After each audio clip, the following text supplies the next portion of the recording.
జై శ్రీరామ్. నేను మౌనికా సుంకర. లవ్ జిహాద్ లవ్ జిహాద్ లవ్ జిహాద్ అని చెప్తే లవ్ జిహాద్ ఓన్లీ పిల్లల మీద, కాలేజ్ పిల్లల మీద జరుగుతుంది అని అనుకుంటున్న వాళ్ళకు ఈ సంఘటన కాకినాడలో జరిగింది. ఒక మేల్కొల్పుగా కావాలి. మేము చెప్పి చెప్పి చెప్పి చెప్పి మా కంఠశోషే తప్ప ప్రజల వరకు ఈ విషయాలు వెళ్తలేవు అంటే దాని అర్థం ఏంటంటే మనం ఒక టీం లాగా ఫామ్ అయ్యి ఎక్కువ మందిని గ్రూప్ అయ్యి ఈ విషయాల పట్ల అవేర్నెస్ ఇవ్వాలి. కాకినాడలో జరిగిన ఇష్యూ, ఆ సాదిక్ షేక్ ఖాన్ అనే వ్యక్తిని అసలు ఫస్ట్ ఆఫ్ ఆల్ అట్లాంటి వాళ్ళతో దోస్తాను ఎందుకు చేయాలి? అసలు వాళ్ళని ఇంట్లోకి ఎందుకు రానియడం వల్ల వాడు ఇంజెక్షన్ ఇచ్చి భర్తను చంపేయించుండు అని అక్కడ వాడి మీద అనుమానాలు ఉన్నాయి.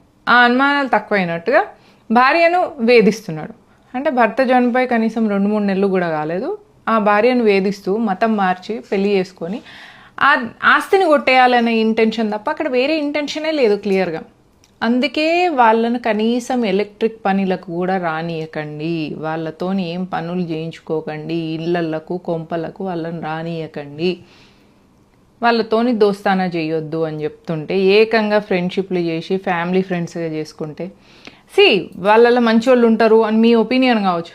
రిస్క్ ఎందుకు తీసుకుంటారు అని మేము చెప్పేది. రిస్క్ ఫ్యాక్టర్ వద్దు. ఎంత బాగుంది చూడండి ఆ అమ్మాయి.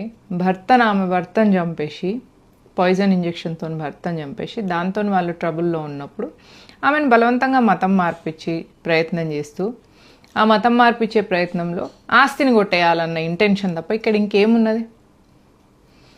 అందుకే వాళ్ళను ఇండ్లకి రానియకండి, వాళ్ళతోని దోస్తానాలు చేయకండి, జాగ్రత్తగా ఉండండి. ఇట్లా లైఫ్ స్పాయిల్ అయిపోయి మొత్తం ఫ్యామిలీ సూసైడ్ చేసుకుంటే పిల్లగాడు ఒక్కడు బ్రతికిండంటే ఇప్పుడు ఆ పిల్లగాడికి తల్లి లేదు, తండ్రి లేదు, నాయనమ్మ లేరు, అమ్మమ్మ లేరు. ఎట్లా పెరగాలేవాడు? జాగో హిందూ జాగో. అబ్దుల్లాలను దూరంగా ఉంచండి. దేశం కోసం, ధర్మం కోసం మీ జీవితంలో కొంత సమయం ఇవ్వండి. అప్పుడు మీకు ఒకలాంటి దైవబలం వస్తుంది. ఆ దైవబలంతో మీకు, మీ కుటుంబానికి ఒక రక్షణ కవచం అనేది ఫామ్ అవుతుంది. తన్ మన్ ధన్ ఏదో ఒక రూపంలో ధర్మం కోసం నిలబడండి.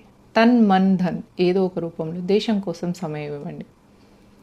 మీ దగ్గరలో ఉన్న సంఘ పరివార క్షేత్రాలలో జాయిన్ అవ్వండి. లేదా అట్లీస్ట్ భారతీయ జనతా పార్టీ కార్యకర్తగా అయ్యన్నా కొంత సమయం ఇవ్వడం వల్ల ఒక రక్షణ కవచం అనేది ఫామ్ అవుతుంది.